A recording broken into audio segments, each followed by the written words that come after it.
Essa, presta atenção, o cachorro domesticado, adestrado com amor e carinho. Vai. Scooby, levanta. Baixa a cabeça. Não. Pega. Não acredito.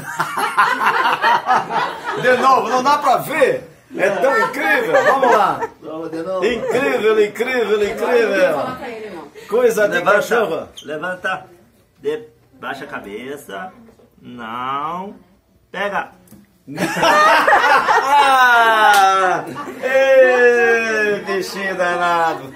Esse é o Scooby. É o Scooby. É o Scooby. É o nosso xodó esse daí. Como é que você foi treinando, Gilberto? Ele traz até o celular, a Neiva põe Eu na ponho numa sacolinha. sacolinha leva celular lá lá em casa, ele desce toda a escada e traz pra ele. E quando o jornal da também, sala ele vai leva buscar no o jornal quarto, também, leva traz pra no quarto, aonde a gente traz tá, ele leva o jornal. De novo para encerrar então, mais um pedacinho. É muito, eu nunca vi um cachorro fazer isso. Sensacional. Levanta.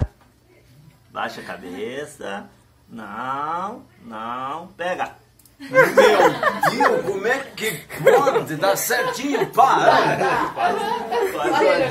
Olha, eu já vi muito na televisão, mas fazer isso Eu nunca tinha visto. Quando eu ele nunca traz vi. essa pedacinho, uma casquinha. Uma casquinha.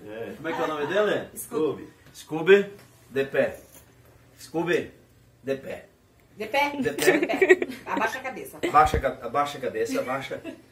Meu senhor. Scooby, não é papá, é titio. Baixa a cabeça. Abaixa a cabeça, não. Baixa, não. Baixa. Baixa. Baixa a cabeça. Baixa. Isso, não. Não. Agora! E o pedaço